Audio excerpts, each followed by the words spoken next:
Bismillahirrahmanirrahim. Assalamualaikum warahmatullahi wabarakatuh. Kita ketemu lagi teman-teman. Kita masuk ke sesi subsesi network security tentang common network attacks. Ini subseksi 35. Nah, apa yang akan kita pelajari di topik kali ini yaitu yang pertama adalah overview ya, common network attack. Jadi network attack yang biasa terjadi itu apa aja, kita lihat di sini nanti. Kita lihat ya apa saja yang sering terjadi di sana. Kemudian biasanya setelah malware itu terinstall di situ, biasanya isi dari yang kita sebut sebagai payload itu digunakan untuk melakukan sesuatu yang berkaitan dengan attack di network. Untuk memitigasinya, maka biasanya kita harus memahami tipe-tipe dari attack jenis-jenisnya. Kemudian dengan kita melakukan kategorisasi dari serangan di network itu, maka kita akan memungkinkan untuk memitigasi ya tipe-tipe attack, kemudian kita lakukan untuk mengurangi atau risiko yang terjadi di sana. Kemudian yang berikutnya adalah network itu rentan terhadap tipe-tipe attack yang seperti ini. Yang pertama adalah kita sebut sebagai reconnaissance attack, yang kedua adalah access attack, yang ketiga adalah DOS attack atau denial of service attack. Mari kita lihat satu persatu. Nah, untuk Anda itu dari NetAcad sudah disediakan video tentang common network attack. Mungkin Anda nanti bisa melihat ke sana ya di video ini, karena ini sangat membantu kita kalau kita memang ingin lebih detail mengetahui tentang attacks ini. Nah, contohnya video yang ada itu seperti ini, teman-teman. Nanti Anda bisa lihat di NetAcad Anda. Ini salah satu videonya tentang reconnaissance attack. Nah, nanti silahkan dilihat ya, supaya Anda lebih paham mengenai teks yang terjadi di sini. Dan penjelasannya lebih rinci, kemudian ada contoh-contoh animasi dan sebagainya. Jadi membuat Anda lebih paham untuk masalah keamanan jaringan ini. Kita yang pertama adalah tentang reconnaissance attack. Jadi reconnaissance itu artinya adalah mengumpulkan informasi ya yang ada di network, namanya reconnaissance. Kemudian biasanya aktor ini akan menggunakan teks ini untuk melakukan discovery atau mengenal secara tidak legal ya atau ilegal. Kemudian yang dia lakukan apa? Dia akan melakukan mapping ke sistem, karena ini perlu ya, begitu dia bisa memapping sistemnya, dia akan bisa merencanakan apa yang akan dia lakukan selanjutnya. Kemudian service-service apa yang ada di sana yang dipakai ya, yang biasanya ini berkaitan dengan portnya, port number yang terbuka karena melakukan service tertentu. Kemudian kerentanan yang ada di sana itu bisa di discover, bisa ditemukan oleh mereka. Biasanya reconnaissance atau recon ini adalah mengawali untuk access attack yang berikut, yang seperti access attack maupun denial of service attack. Jadi dia awalnya harus mengenal dulu menggunakan yang kita sebut sebagai reconnaissance attack.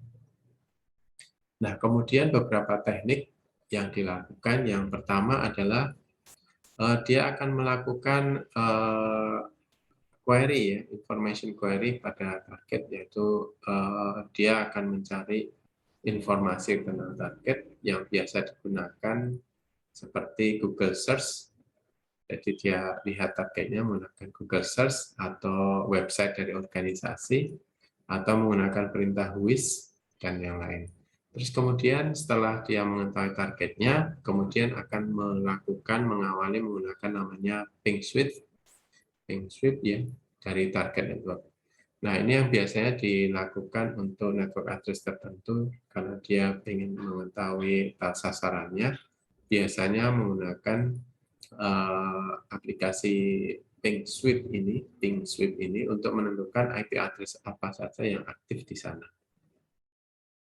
Nah, kemudian setelah dia tahu IP address-nya, tentunya akan kemudian lanjut lagi yaitu tentang service, yaitu dengan melakukan port scan. Jadi menggunakan port scan ini dia akan lihat untuk IP address yang aktif ini dia service yang dipakai apa aja atau port number yang terbuka mana aja. Nah, biasanya aplikasi yang digunakan scannernya adalah misalnya kalau Anda lihat di sini adalah Nmap, Superscan, Angry IP Scan dan sebagainya.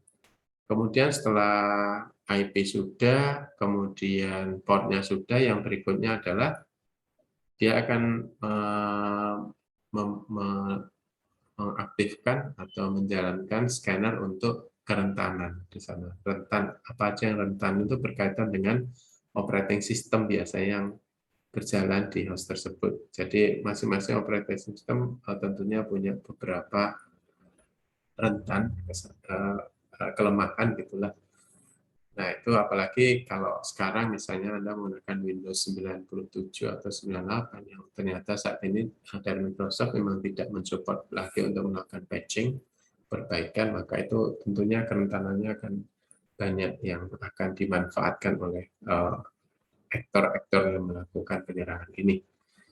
Kemudian dia akan melakukan setelah dia mengetahui rentannya di mana dia akan melakukan eksploitasi, yaitu akan mencoba menemukan rentan service-service yang mengandung kelemahan itu, di mana dia bisa melakukan eksploitasi.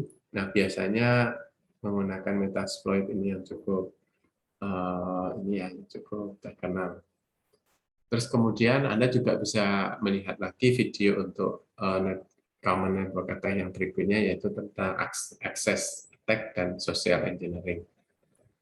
Nah, biasanya untuk yang dilakukan untuk akses atau social engineering attack itu adalah dia ingin mendapatkan yang namanya password supaya dia bisa mengakses. Kemudian juga eksploitasi di trust-nya, kemudian juga dia bisa melakukan port redirection, kemudian dia main in the middle text, kemudian berikutnya adalah buffer overflow attack, ini akan membuat hang di mesin kita.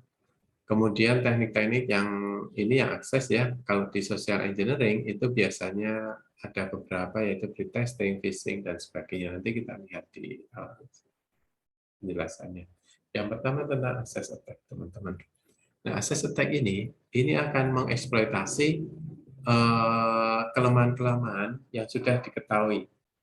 Nah, biasanya seperti FTP service itu ada kelemahan-kelemahannya. Kemudian web service, HTTP itu juga punya kelemahan sebenarnya.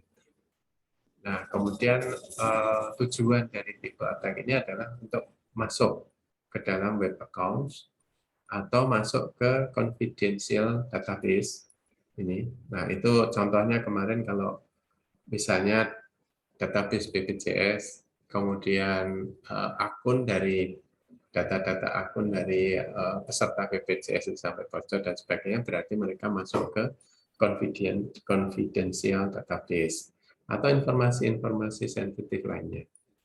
Nah, itu menggunakan access attack. Kemudian aktor ini kemudian menggunakan akses atau network device komputer untuk mengambil data. Yang mendapatkan akses atau mendapatkan privilege yang lebih tinggi, sampai kalau bisa sampai status administrator. Nah, untuk password attack ini, biasanya aktornya menggunakan critical system password yang menggunakan beberapa metode. Biasanya yang paling sering itu menggunakan password cracking tool. Nah, password cracking tool dijalankan dan database untuk sampel-sampel password yang sering dipakai itu ada ya database-nya. Jadi sampai puluhan ribu password itu atau ratusan ribu password itu kan dia dicoba satu persatu menggunakan tools, bukan diketik satu persatu manual ya, tapi pakai tools. Kemudian ada yang berikutnya adalah spoofing attacks. Nah, spoofing attacks ini aktornya itu mencoba berposisi atau memposisikan sebagai sebuah device yang akan memasukkan data. Biasanya contohnya di sini adalah menggunakan IP spoofing, MAC address spoofing, atau DHCP spoofing. Atau dia, kalau ini contohnya dia berpura-pura menggunakan MAC address yang sama dengan valid atau legal MAC address yang sudah dikenal di situ. Karena biasanya salah satu cara untuk melakukan filtering itu salah satunya menggunakan MAC address. Nah, kemudian attack akses yang lain ini adalah trust exploitation, port redirection, man in the middle, startup available attacks. Nah, untuk yang social engineering attacks itu biasanya di sini memanipulasi individu ya, identitas individu biasanya. Biasanya dia bisa menggunakan telepon atau menggunakan internet.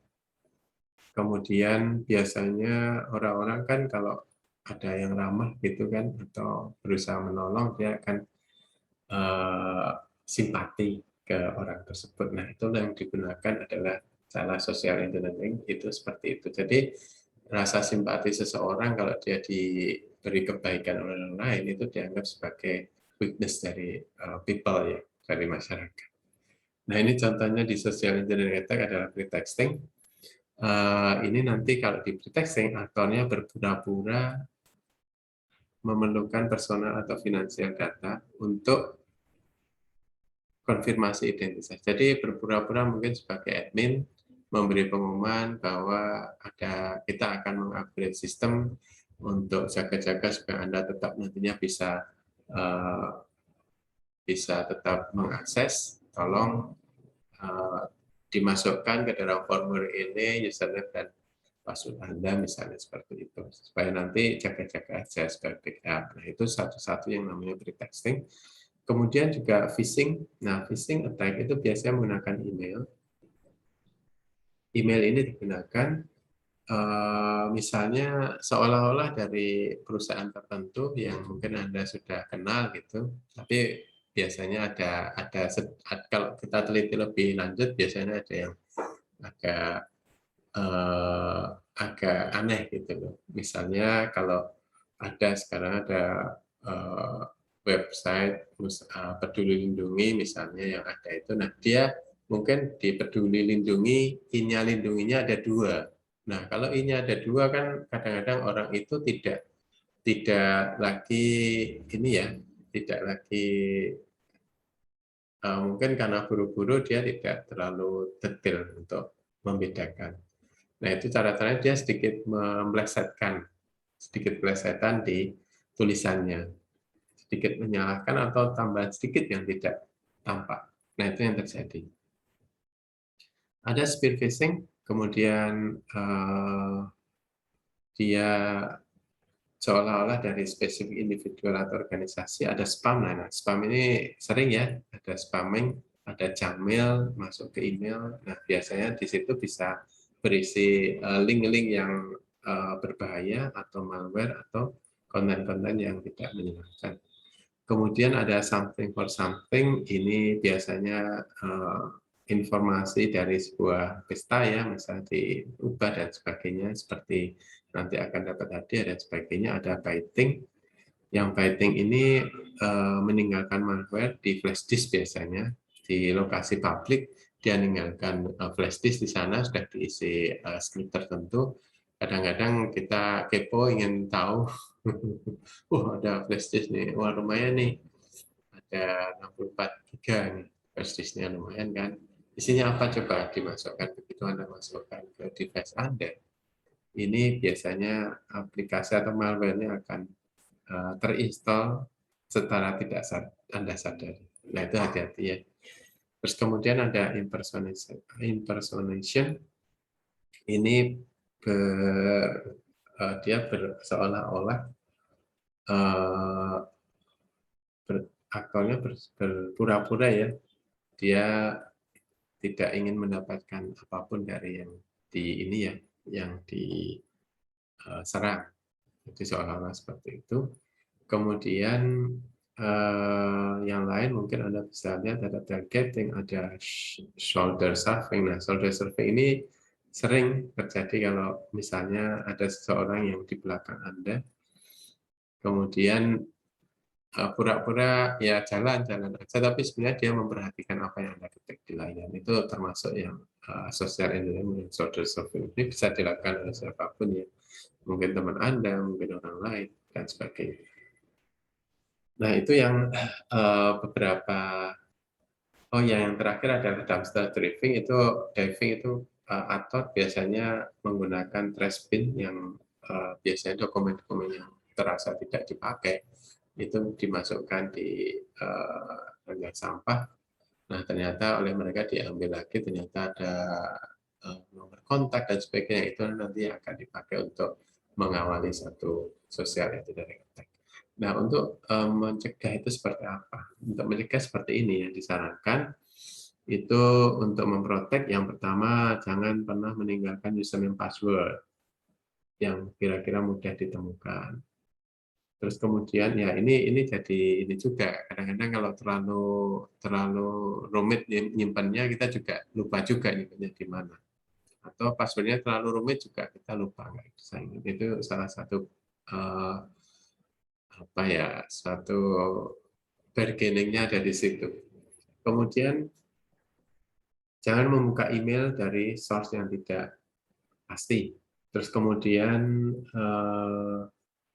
jangan merilis jangan menyampaikan tentang pekerjaan kita di sosial media, karena di sana kan banyak itu ya.